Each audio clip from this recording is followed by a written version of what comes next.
আসসালামু আলাইকুম স্যার। হ্যাঁ, ওয়ালাইকুম আসসালাম। তাহলে আমরা ক্লাস শুরু করি।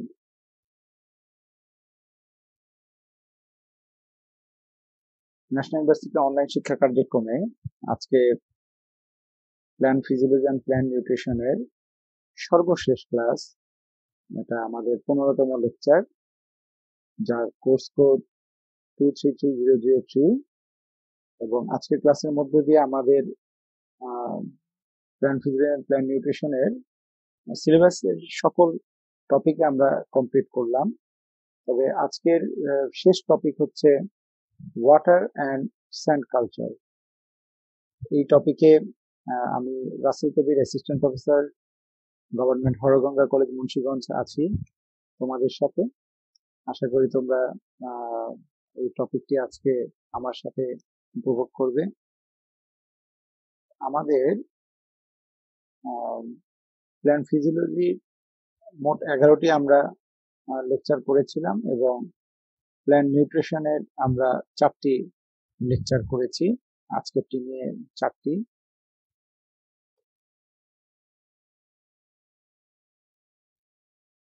তো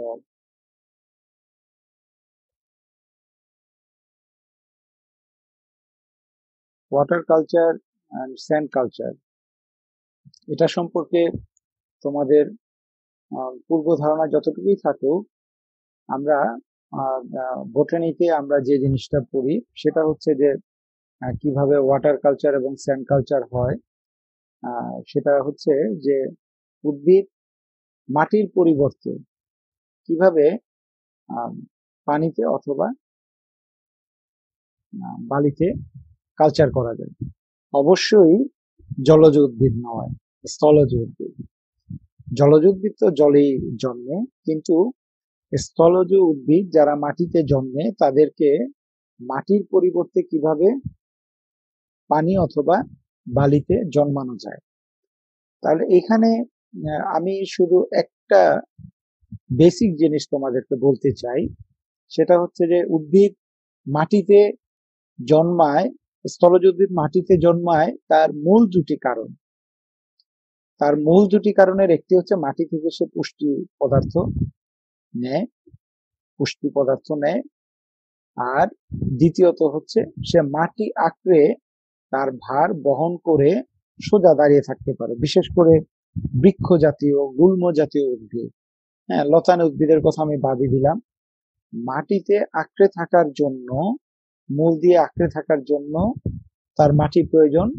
আরেকটি প্রয়োজন হচ্ছে মাটি থেকে সে যে বিভিন্ন ধরনের পুষ্টি, খনিজ পুষ্টি গ্রহণ করে থাকে, পানি গ্রহণ করে থাকে, সেটা তো পানি তো আমরা ওয়াটার কালচারে পাবো। তাহলে মাটি থেকে যে পুষ্টিটি দরকার ছিল সেই পুষ্টিটি যদি আমরা সরবরাহ করতে পারি, আরেকটা হচ্ছে যে সে যে সোজা হয়ে দাঁড়ানোর যে একটা বিকল্প ব্যবস্থা, মাটিতে সে আঁকড়ে ধরে থাকতো, সেটাকেও যদি আমরা তার ভার বহনের একটা ব্যবস্থা করতে পারি তাহলে বোধহয় করতে পারবো।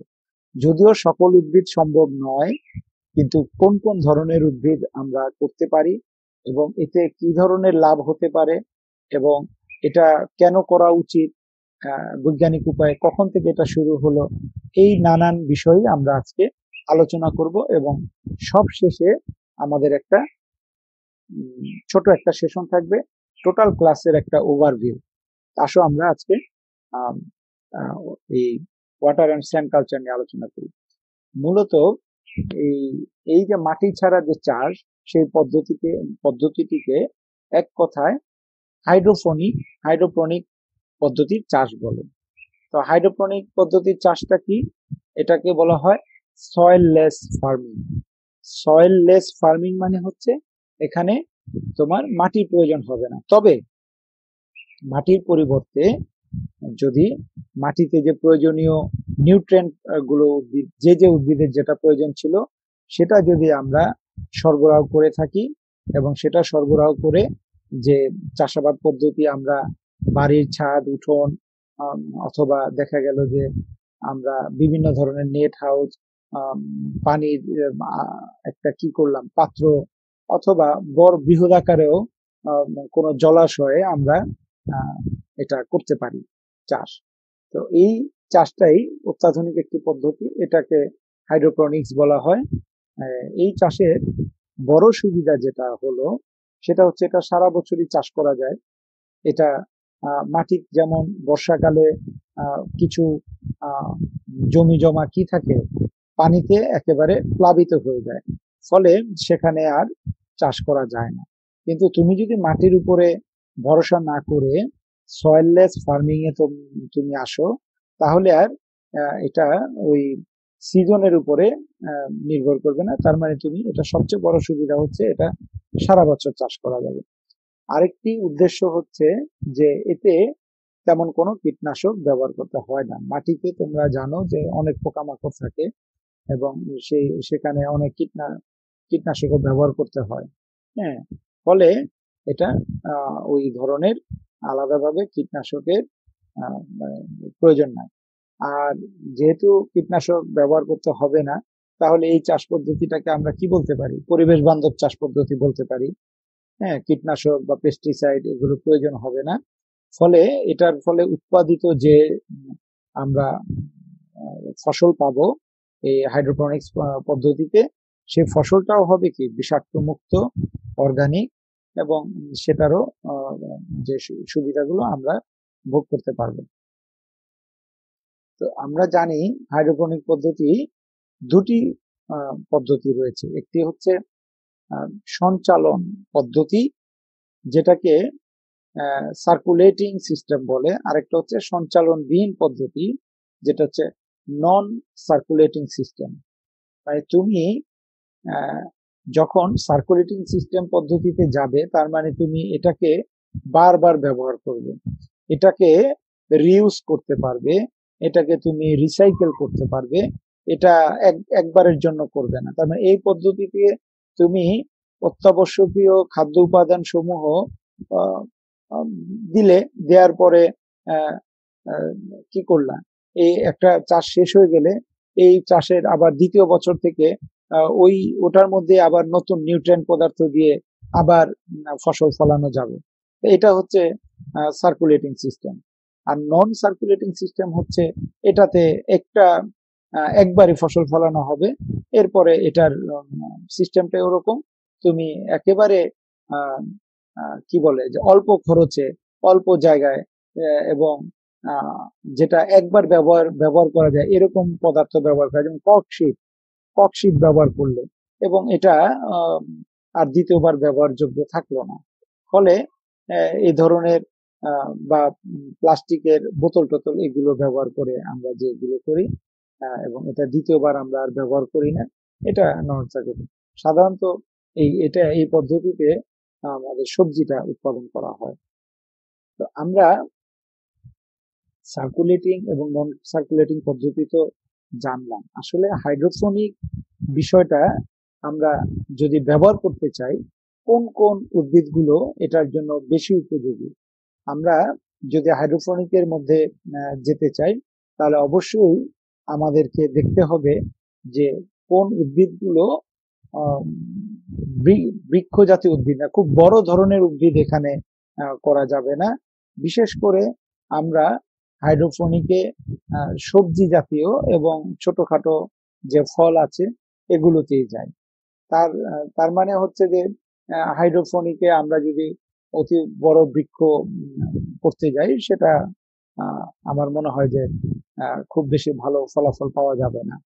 তো এখন আমরা যদি এখানে দিই যে আমরা হাইড্রোপনিকের যখন চাষাবাদ করি, তোমরা পাশে একটা চিত্র দেখছো, এখানে আমরা পানিতে নিউট্রিয়েন্ট পদার্থের পাশাপাশি বালি, নুড়ি অথবা অন্য কোনো স্তূপ দিয়ে যাতে গাছটা ঠিকঠাক মতো দাঁড়িয়ে থাকতে পারে, পানি শুধু পানি না, যাতে সেটা থাকতে পারে, অথবা আমরা এমন কোনো তার ভার বহনের জন্য দিই যাতে এটা করতে পারে।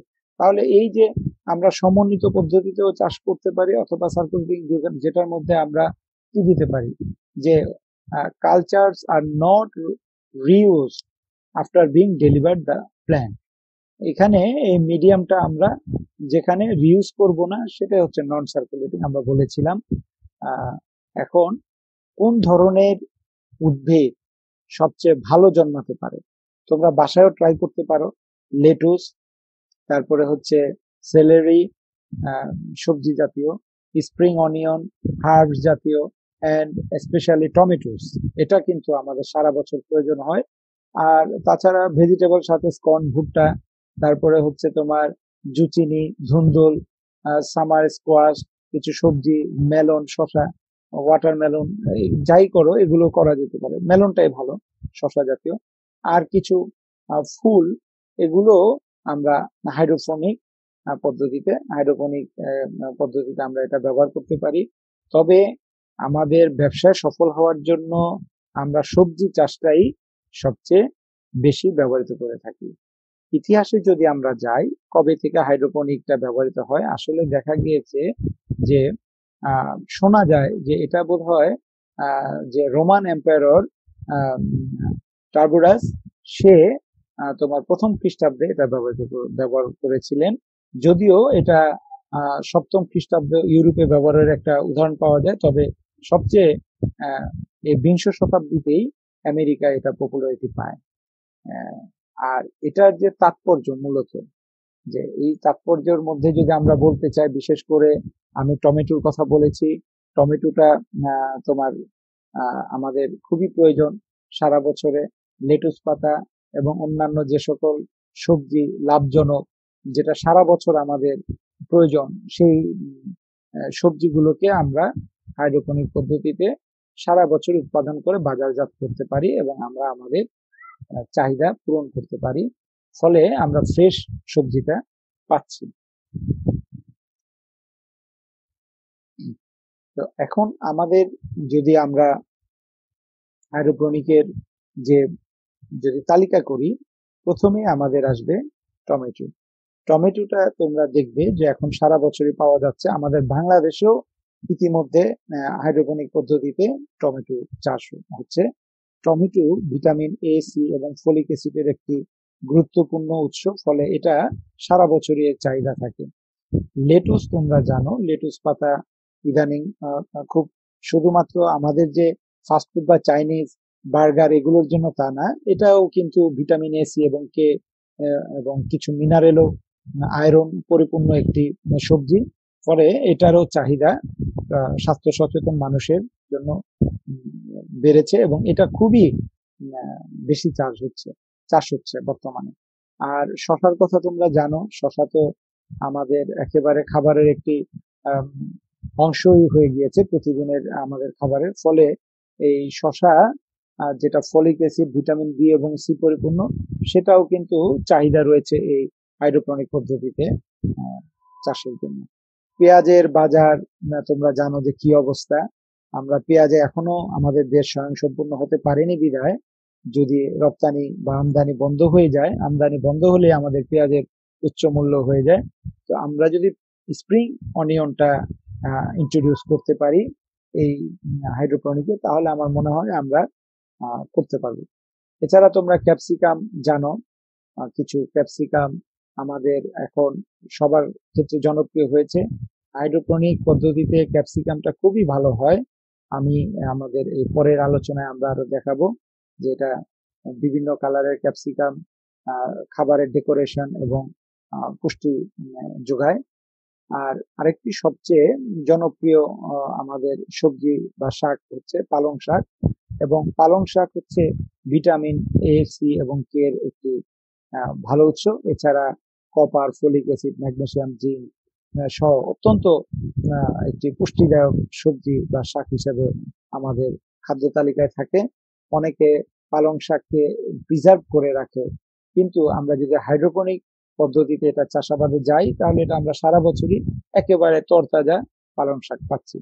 স্ট্রবেরিটা আমাদের দেশে ততটা জনপ্রিয় হয়ে ওঠেনি এখনো, তারপরও সম্ভবত মূল্যের কারণে, কিন্তু আমরা যদি বাণিজ্যিকভাবে এটা চাষ করি তাহলে এটার মূল্য কমে আসবে এবং জনপ্রিয়তা পাবে।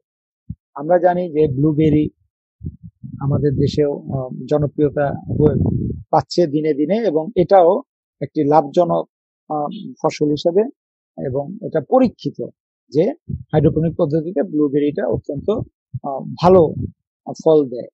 এবং তোমরা জানো যে পুদিনা পাতা বা তুলসী পাতা, পুদিনা পাতা, এগুলো আমাদের এই হাইড্রোপনিকে আমরা ব্যবহার করতে পারি, যেটা ভেষজ হিসেবে, আমাদের আয়ুর্বেদিক হিসেবে এবং আমাদের ফার্মাসিউটিক্যালসে প্রতিনিয়ত ব্যবহৃত হয়ে থাকে, ফলে এটা ব্যবহার করতে পারি। আর আম, সবশেষে আমাদের যেটা দেখা গিয়েছে সেটা হচ্ছে যে ধনেপাতা, এবং ধনেপাতা এটাও আমাদের খাদ্যে ব্যবহৃত হয়ে থাকে। এটা হচ্ছে আমরা দেখলাম আমাদের দেশে এই পর্যন্ত।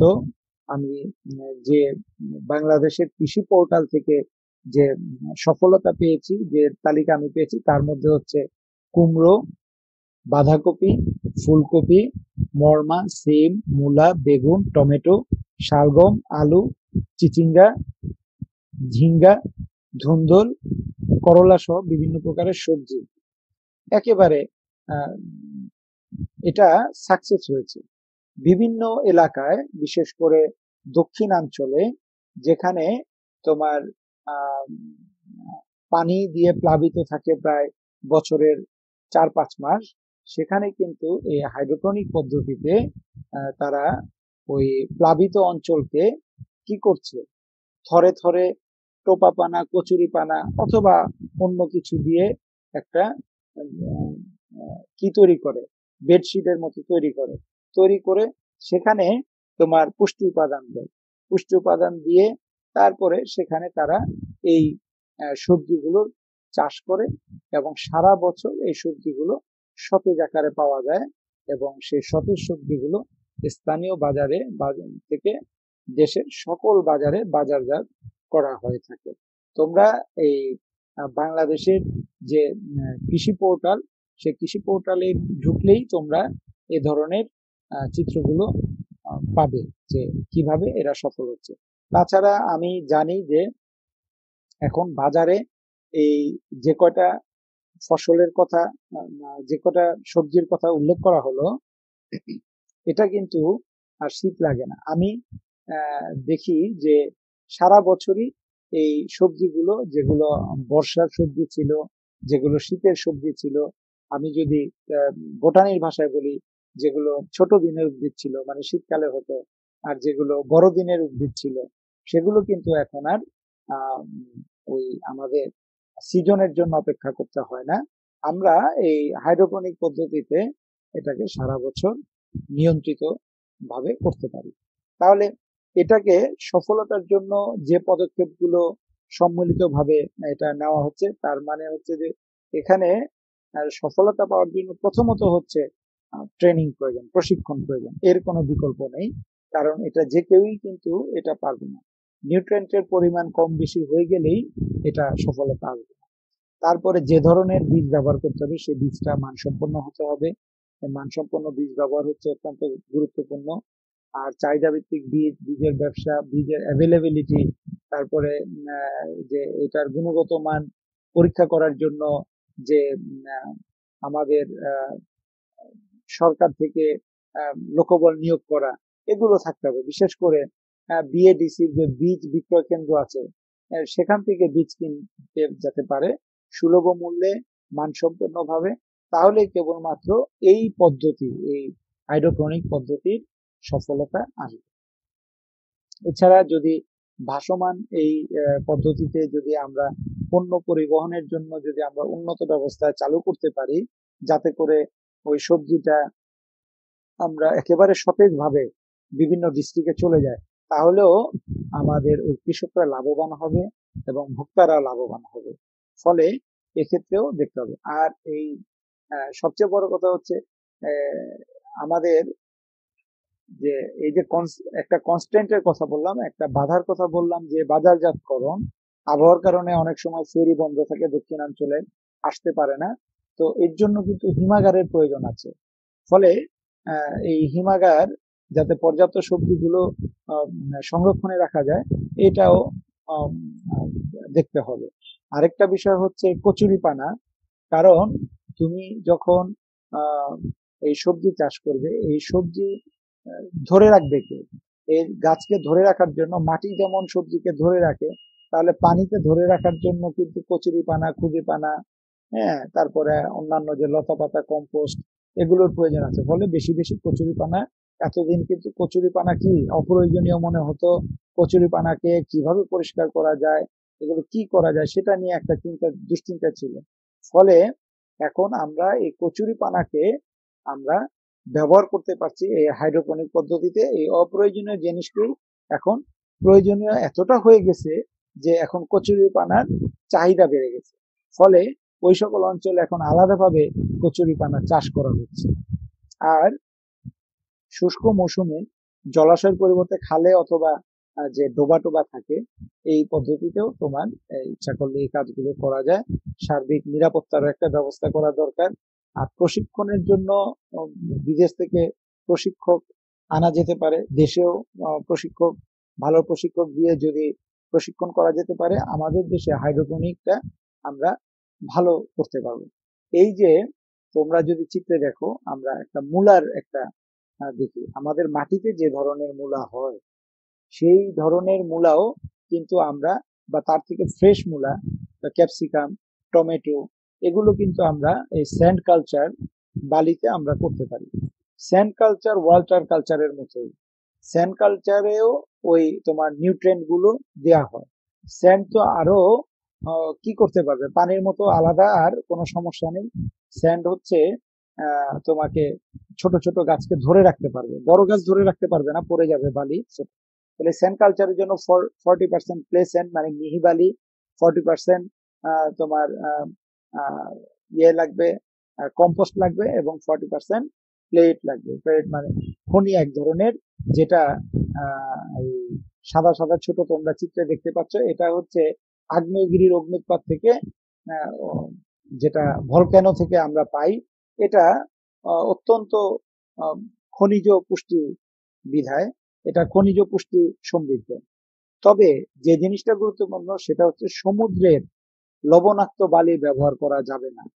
কারণ তোমরা জানো যে লবণাক্ত বালিতে লবণাক্ত পরিবেশে সকল উদ্ভিদ জন্মাতে পারে না। ফলে বালিটা হতে হবে প্লে স্যান্ড, একেবারে বিশুদ্ধ বাছাইকৃত মিহি বালি।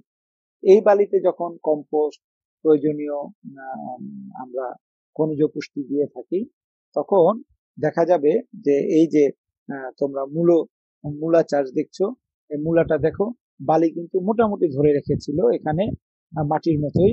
এবং মূলার যদি তোমরা চেহারাটা দেখো, মাটিতে যেরকম ফ্রেশ মূলা পাওয়া যায় একেবারে বালির এই স্যান্ড কালচারেও তুমি দেখো, তোমরা দেখে থাকবে যে একেবারে ফ্রেশ মূলা পাওয়া যাচ্ছে। তার মানে আমরা কিন্তু এখন আর ওই শীতের সিজনে বালিতে মাটিতে করতে হবে তা না। এই যে আমরা এই মূলা চাষ করার পরে এই বালিটা কি হয়ে গেল, বালিতে পুষ্টির পরিমাণ, তারপরে আর্দ্রতা, ময়েশ্চার কিছু লস করেছে। ফলে এটাকে কিন্তু আবার তৈরি করতে হবে, এটাকে রিইউজ করা যাবে। এটাকে রিইউজ করার জন্য এই বালিটাকে আবার পরিষ্কার করতে হবে, বালিটার মধ্যে আবার কিছু খনিজ পদার্থ দিতে হবে, এবং গুরুত্বপূর্ণ হচ্ছে বালিতে কিছু পানি দিতে হবে। পানি দিয়ে এটার আবার ময়েশ্চার নিয়ে আসতে হবে। তাহলেই আমরা এভাবে আবার পুনরায় এরকম ফ্রেশ মূলা আমরা চাষ করে আমাদের দৈনন্দিন চাহিদা, একটি পরিবারের দৈনন্দিন চাহিদা আমরা পূরণ করতে পারি। শুধু তো একটি সবজি না, আমরা পাশাপাশি অন্যান্য সবজিও চাষ করতে পারি, এবং সেই সবজি চাষ করা শেষ হয়ে গেলে সেটাকে আবার আমরা রিইউজ করতে পারি। সেই বালিতে আবার আমরা আর্দ্রতা ফিরিয়ে আনার জন্য আবার আমরা সেখানে পানি দেব, নিউট্রিয়েন্ট পদার্থ দিব। এবং তোমরা দেখছো যে এখানে যে সাদা সাদা পাথর দেখতে পাচ্ছ, এটা এক ধরনের খনিজ সমৃদ্ধ নিউট্রিয়েন্ট পদার্থ। এবং এইখানে তোমরা দেখছো যে একটি উদ্ভিদকে তার ভার বহনের জন্য, তার ডালপালার ভার বহনের জন্য একটি অবকাঠামো তৈরি করে দেওয়া হয়েছে, যাতে সে ওই বালিতে নুয়ে না পড়ে। কারণ বালিতে তো ওইভাবে শিকড়, মাটিতে যেভাবে শিকড় আঁকড়ে দাঁড়িয়ে থাকতে পারে, বালিতে তো বালির গঠন ওরকম না, বালির গঠন তোমরা জানো। ফলে সেটাকে ভার বহনের জন্য তোমরা খেয়াল করে দেখো যে প্রত্যেকটারই একটি আলাদা করে অবকাঠামো দেয়া আছে। ফলে আরেকটা বৈশিষ্ট্য হচ্ছে বালি কিন্তু খুব দ্রুত শুকিয়ে যায়, পানি দেওয়ার সাথে সাথে শুকিয়ে যায়। ফলে এটা তোমাদের খেয়াল রাখতে হবে এই চাষের সময়, যাতে করে ওই পানির ময়েশ্চার, ওই কালচার মিডিয়ামের ময়েশ্চারটা, বালির ময়েশ্চারটা যাতে ঠিক থাকে। তাহলেই আমরা এখান থেকে আমাদের প্রয়োজনীয় যে ফসল, সেই ফসল আমরা আরোহণ করতে পারবো। সারা বছরই আমরা এই ফসল হাইড্রোপনিক পদ্ধতিতে করতে পারবো। এবং এই এই কাঠামোগুলো যদি আমরা স্থায়ীভাবে বানিয়ে রাখি, এই যে তোমরা চিত্রে দেখছো যে ভার বহন এবং পাত্র যেভাবে করা হয়েছে, এটাকে কিন্তু রিউজ করা যাবে। এবং এই ফসলগুলো তোমরা বারবার লাগিয়ে, এটা যখন এই ফসল যা শেষ হয়ে যাবে, সেখানে তোমরা ইচ্ছা করলে সেই ফসল আবার লাগাতে পারো, অথবা সেটাকে তুলে আবার অন্য ধরনের ফসলও লাগাতে পারো। এই যে দেখো এখানে তো ভার বহনের প্রয়োজন নেই, এখানে আলাদা অবকাঠামোর প্রয়োজন নাই, কারণ এখানে শুধুমাত্র ময়েশ্চার ঠিক করার জন্য যখন বীজ দেওয়া হলো, ধনেপাতার বীজ ধরে নাও যে ধনেপাতার বীজ দেওয়া হলো, তারপরে এখানে নিউট্রিয়েন্ট পদার্থের সাথে নিয়মিত এটার ময়েশ্চারটা রক্ষা করা হলো, পানি দেওয়া হলো। তাহলে দেখা যাবে যে এই বালির মধ্যেই ওই নিউট্রিয়েন্ট পদার্থ এবং ময়েশ্চার পানি পাওয়ার পরে এই ধনেপাতাগুলো কয়েকদিনের মধ্যেই মাটিতে জন্মে যেভাবে ধনেপাতা হয়, সেরকম ধনেপাতার বৃদ্ধিটাও একইভাবে, একই রকম, একই হারে হবে। ফলে এতে তোমার একটা সুবিধা হচ্ছে, এতে আগাছা জন্মানোর কোনো সুযোগ নেই। মাটিতে যেমন তোমাকে আগাছা পরিষ্কার করতে হতো, এখানে কিন্তু তোমরা খেয়াল করে দেখো যে যেই সবজিটা তোমরা লাগাবে একেবারে সেই সবজিটাই হবে। ফলে এখানে আগাছার কোনো ঝামেলা নেই। তাহলে আমরা যদি একটু অ্যাডভান্টেজ এবং ডিসঅ্যাডভান্টেজের কথা চিন্তা করি, হাইড্রোপনিকের 1 নম্বর অ্যাডভান্টেজ কি? 1 নম্বর অ্যাডভান্টেজ হচ্ছে যে এটা তোমার যে তুমি যে মেনটেনেন্স করবা সেটার জন্য সময় কম লাগে। আরেকটা হচ্ছে যে তোমার টেকনিক্যাল নলেজ এবং অভিজ্ঞতার প্রয়োজন আছে। আরেকটা হচ্ছে তুমি তোমার ক্লাইমেটকে কন্ট্রোল করতে পারবা, পানি যে অতিরিক্ত অপচয় সেটা সেভ করা যাবে, আমার যে পুষ্টির ব্যবহার ঠিক মতো করা যাবে, আর যে পিএইচ সলিউশন, সেটা আমাদের পিএইচ এর যে পিএইচ নিয়ন্ত্রণ সেটাও ঠিক করা যাবে। আর গ্রোথ রেট এটা ভালো হয়, আর কোনো আগাছা থাকে না, আমাদের পেস্টিসাইড ব্যবহার করতে হয় না, আমাদের কোনো হার্বিসাইড ব্যবহার করতে হয় না, কোনো কীটনাশক ব্যবহার করতে হয় না, এবং রোগবালাইও খুব কম হয়। আর সবচেয়ে বড় কথা যেটা, এটা তোমার শ্রম কম দিতে হয়, ফলে উৎপাদন ব্যয় কম থাকে। উৎপাদন ব্যয় যদি কম হয় তাহলে সবজিটা তুমি বেশি লাভ করতে পারবে। আর হাইড্রোপনিকের জন্য তোমার যেটা সবচেয়ে বেশি প্রয়োজন সেটা হচ্ছে জ্ঞান, টেকনিক্যাল নলেজটা দরকার, আর এটার জন্য সময় দরকার, এটার জন্য সংকল্প দরকার, কমিটমেন্ট দরকার। আর এটার যে তোমার এটা অর্গানিক একটা ডিবেট আছে এটা নিয়ে, যে এটা আসলে এটা নিয়ে বিতর্ক, যে কোনো জিনিস নিয়ে বিতর্ক থাকেই, এটা থাকতে পারে, এটা থাকতে পারে। তবে আমরা যদি কিছু বুলেট দেখি, সেখানে তোমরা দেখো যে মাটিতে পার স্কোয়ার মিটারে যতটা ফসল ফলানো সম্ভব, হাইড্রোপনিক পদ্ধতিতে তার থেকে বেশি ফসল ফলানো সম্ভব। এটা হচ্ছে একটা অ্যাডভান্টেজ। তার মানে অল্প জায়গায় বেশি ফসল ফলানোটা হচ্ছে হাইড্রোপনিক টেকনোলজির একটা সুবিধা। দ্বিতীয় সুবিধা যেটা, সেটা হচ্ছে যে 30 ভাগের 1 ভাগ পানি ব্যবহার করে তুমি এই মেথডটা ব্যবহার করা যেতে পারে। এই মেথডের জন্য তোমার পানির অপচয় খুবই কম। আর আরেকটা বিষয় হচ্ছে যে তোমার যে আমাদের যে বৈরী আবহাওয়া, যে বৈরী আবহাওয়ায় দেখা গেল ধানের মৌসুমে আমরা দেখি ধান থেকে পাকার আগে বৃষ্টি নেমে নষ্ট করে ফেললো, ধনেপাতা, মরিচ, ক্যাপসিকাম, এগুলো ফলনের আগে এমন বৃষ্টি হলো যে ওই ফল পচে গেল। ফলে মাঝে মধ্যে উচ্চ মূল্যে আমাদের কাঁচা মরিচ কিনতে হয়, উচ্চ মূল্যে ধনেপাতা কিনতে হয়, উচ্চ মূল্যে অন্যান্য সবজি কিনতে হয়। তাহলে আমরা যদি হাইড্রোপনিকের ব্যাপক চাষাবাদ শুরু করি, তাহলে বাইরের এই বৈরী আবহাওয়া এই চাষাবাদে কোনো কি করতে পারবে না, কোনো নেগেটিভ রেজাল্ট বয়ে আনবে না। মানে তুমি তো এটাকে একটা টেম্পারেচার, নির্দিষ্ট টেম্পারেচার গ্রিন হাউসের মতো তৈরি করে তারপরে তুমি টেম্পারেচার কি করবা, নিয়ন্ত্রণ করতে হয়, লাইট নিয়ন্ত্রণ করতে হয়।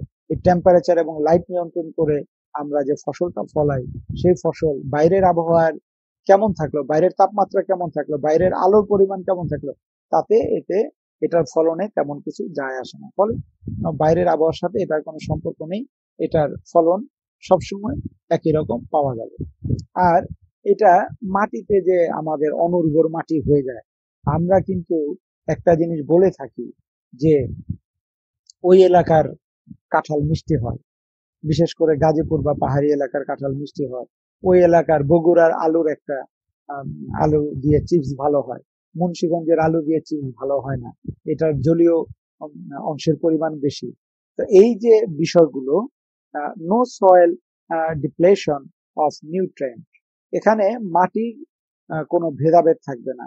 তুমি তোমার প্রয়োজন অনুসারে নিউট্রিয়েন্ট দিয়ে তোমার প্রয়োজনীয় ফসলটা তৈরি করতে পারবে তোমার রিকোয়ারমেন্ট অনুযায়ী।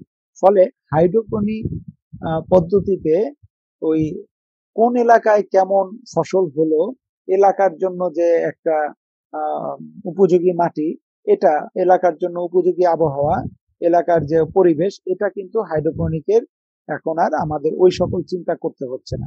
এটা হচ্ছে একটা বড় অ্যাডভান্টেজ।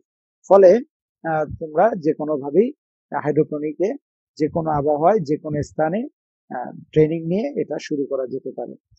আর আমরা যদি আহ, সবচেয়ে বড় যে অ্যাডভান্টেজটা বললাম, সেটা হচ্ছে যে কেমিক্যাল যে দূষক পদার্থ, বিশেষ করে রাসায়নিক বিষাক্ত রাসায়নিক পদার্থ, পেস্টিসাইড, হ্যাঁ, আহ, তারপরে হার্বিসাইড, এগুলো আমাদের আগাছানাশক, কীটনাশক, এগুলো ব্যবহার করতে হচ্ছে না, কারণ হাইড্রোপনিক পদ্ধতিতে কোনো আগাছা হয় না এবং কীটনাশক দিতে হয় না।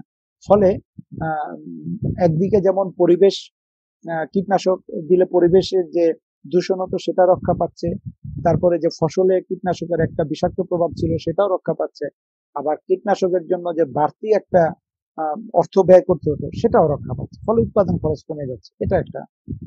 আর এটা যে মাটিতে যে ডিজিজ হতো, বিশেষ করে আলুতে, আলু আলু বা মাটির নিচে যে মূলা, যে মাটিতে যে সকল ছত্রাকের স্পোর গুলো কি সুপ্ত অবস্থায় থেকে পরের বছর আক্রমণ করতে পারত, সেটা এখানে অ্যাবসেন্ট থাকবে। এই হাইড্রোপনিকে ওই ধরনের রোগ বালাই হওয়ার কোনো সম্ভাবনা নেই, যে মাটিতে তোমার কি হলো, একেবারে স্পোর সুপ্ত অবস্থায় আছে জীবাণু, সেটা হয়তোবা অনুকূল পরিবেশে অ্যাটাক করবে, ফলে সয়েল বর্ন ডিজিজ এখানে সম্পূর্ণ অ্যাবসেন্ট। আর এটার প্রোডাক্ট কোয়ালিটি এক্সিলেন্ট, এটা তো আমরা বলেছি, কারণ মাটির পুষ্টির সাথে এটার কোনো সম্পর্ক নেই। কোন এলাকার মাটিতে কি ধরনের পুষ্টি আছে, বা কোন এলাকার মাটিতে কি কি ধরনের জলীয় পরিমাণ আছে, এটা এখানে কোনো প্রয়োজন নেই চিন্তা করার, কারণ এখানে আমরা একেবারে প্রয়োজনীয় পুষ্টি মাত্রাটাই আমরা দিচ্ছি। ফলে এটার এক্সপোর্ট পোটেনশিয়াল, রপ্তানির যে সম্ভাবনা, এটা কিন্তু অত্যন্ত বেশি। আমরা হাইড্রোপনিকের কিছু অসুবিধা এখন যেটা আমরা উপলব্ধি করছি আমাদের দেশে, সেটা হচ্ছে যে এটার জন্য এখন প্রথম অবস্থায় হিউজ ইনভেস্টমেন্টের প্রয়োজন আছে। এটা যদি সরকার ব্যবস্থা করে, কৃষকদের যদি বিনা সুদে বা স্বল্প সহজ শর্তে ঋণ দেয়, তাহলে আমার মনে হয় যে এই কনস্ট্রেন্টটা দূর করা যাবে। তাছাড়া স্কিল ডেভেলপমেন্টের একটা বিষয় আছে, যে দক্ষ করে তোলা, অভিজ্ঞ করে তোলা, আর যে আমাদের যে একটা শীট বেড বা গ্রিন হাউসের মতো যে একটা ওয়েল ইকুইপড পরিবেশ তৈরি করা স্থায়ীভাবে, যাতে তোমার এটাতে আজীবন কাজ করা যায়, এটা যদি তৈরি করা যায়, যদিও এটা খুব এক্সপেন্সিভ, তাহলে আর সেখানে কোনো আবহাওয়ারও ভেদাভেদ নাই, কোনো টেম্পারেচারের ভেদাভেদ নাই। এটা একবার করে ফেলতে পারলে গ্রিন হাউসের, ফলে আর তেমন একটা সমস্যা হবে না। তাহলে এখন আমরা যদি এই গ্রিন হাউসের প্রয়োজন যেহেতু এখানে হচ্ছে, তাহলে এই ব্যয়টা যেমন হবে, তেমনি আমাদের সরকার যদি জেলায় জেলায় বা বেসরকারি ভাবেও যদি উদ্যোক্তারা এগিয়ে আসে, তারা যদি এটাকে একবার স্থাপন করে দিতে পারে, তাহলে অন্য খরচগুলো অন্য মাটিতে যে খরচগুলো হতো, ফসল নষ্ট হয়ে যেত, উৎপাদন কম হতো, কীটনাশকের খরচ, লেবার কস্ট, এগুলো মিলিয়ে ঝিলে কিন্তু ইন দা লং রান, হ্যাঁ, কিছুদিন প্রথম অবস্থায় মনে হবে যে ব্যয়টা একটু বেশি হয়েছে, কিন্তু অন এন এভারেজ এটা 2-3 বছরেই দেখা যাবে যে এটা কম্পেয়ার করলে এটা অত্যন্ত লাভজনক। এটা সাধারণ মাটির চাষের তুলনায় হাইড্রোপনিকটা অতটা আমার মনে হয় তখন আর অসুবিধা এটা মনে হবে না। তো এটা হচ্ছে আমাদের ওয়াটার কালচার অ্যান্ড স্যান্ড কালচারের সর্বশেষ টপিক নিয়ে আমরা আলোচনা করলাম আজকে। তো এই আলোচনার মধ্যে দিয়ে আমাদের সিলেবাসের 15টি টপিক, 15টি ক্লাস আমরা শেষ করেছি। তোমরা যদি লক্ষ্য করে থাকবে যে প্রথম 11টি ক্লাস হচ্ছে প্ল্যান্ট ফিজিওলজি এবং শেষের 4টি ক্লাস হচ্ছে প্ল্যান্ট নিউট্রিশন। তোমরা প্লে লিস্টে ঢুকে তোমরা এখানে যদি চাও, তোমাদের যখন যেটা প্রয়োজন হবে, আমি এখানে তালিকা দিয়ে দিয়েছি, তোমাদের যখন যে টার্ম যে টপিকটা দেখার প্রয়োজন মনে করবে, তোমরা সেই টপিকটা ঢুকে তোমরা তোমাদের প্রয়োজনীয় টপিকটা দেখে নিতে পারো। সেখান থেকে তোমরা প্রয়োজনীয় অংশগুলো ডাউনলোড করে নিতে পারো, নোট করে নিতে পারো। আমি প্রত্যেকটা ভিডিওতেই আলোচনার পাশাপাশি পরীক্ষার খাতায় কিভাবে লিখতে হবে সেই অংশটুকু আমি দিয়ে দিয়েছি। যদিও সেই অংশটুকুতে আমি রিডিং করিনি, কিন্তু সেই অংশটুকু তোমরা পজ করে নোট করতে পারো, প্রয়োজনীয় অংশগুলো তোমরা তুলে নিতে পারো যদি তোমাদের প্রয়োজন মনে করো। আর যদি প্রয়োজন মনে না করো, তাহলে আমার মনে হয় যে তোমরা বুঝে থাকলে, তোমরা নিজেরা যদি বুঝে থাকো এবং নিজেদের মধ্যে করে যদি তোমরা এভাবে লিখো, তাহলেই আমার মনে হয় যে এটা খুবই সুন্দর হবে। কারণ আমরা কিন্তু মেমোরাইজিং এর পক্ষে না, আমরা শিক্ষকরা মূল্যায়ন করতে চাই। আমরা ফটোকপির করবে, কপিয়ার মেশিন করবে, কপিয়ার মেশিন তৈরি করতে চাই না। আমরা ট্যালেন্ট চাই যে তোমরা টপিকটা বুঝেছো কিনা, বুঝে কতটুকু বুঝেছো, তোমাদের বোধগম্যতা কতটুকু এসেছে, সেই বোধগম্যতা অনুযায়ী আমরা মূল্যায়ন করতে চাই। তোমরা সার্বিক টপিকগুলো বুঝে যদি নিজের মতো করে যদি লিখতে পারো, এবং যে টার্ম টপিক যে কি বলে কতগুলো তোমাদের স্ট্রাকচার আছে, কতগুলো চিত্র আছে, কতগুলো পাথওয়ে আছে, এগুলো কিন্তু সার্টেন, এগুলো নির্দিষ্ট, এগুলো যথেষ্ট সহজভাবে আমি বোঝানোর চেষ্টা করেছি। তোমরা যদি ভিডিওটা কোনো ভিডিওতে এটা একবারে নাও বুঝতে পারো, ফলে আমি তোমাদেরকে পরামর্শ দিব তোমরা বারবার সেটাকে দেখবে, দেখলে পরে বুঝতে পারবে। তারপরেও যদি তোমাদের কোথাও কোনো বুঝতে অসুবিধা হয়, কোথাও কোনো প্রশ্ন থাকে, তোমরা সেই ভিডিওর কমেন্টে গিয়ে যদি তোমরা সেই ভিডিওর লিংকের কমেন্ট অপশন আছে, সেই কমেন্টে গিয়ে যদি তোমরা কমেন্ট করো, আমি সেখানে উত্তর দেওয়ার অথবা সেখানে লিংক দেওয়ার চেষ্টা করব। আর কিছু রেফারেন্স বই এবং লিংক এখানে দেয়া আছে, সেটা তোমরা দেখে নিতে পারো সার্বিকভাবে। এবং এতদিন আমরা একসাথে ক্লাস করেছি, এবং এই ক্লাসে যারা আমাদের সরকারি হরগঙ্গা কলেজের ছাত্ররা সময় দিয়েছো, উপভোগ করেছো, এবং তোমাদের সাথে সাথে যারা এই ভিডিওটি দেখবে ভবিষ্যতে, তাদেরকে শুভেচ্ছা এবং কৃতজ্ঞতা জানিয়ে আমি আমাদের এই কোর্সের শেষ ক্লাস এখানেই শেষ করছি। সবাই ভালো থাকবে।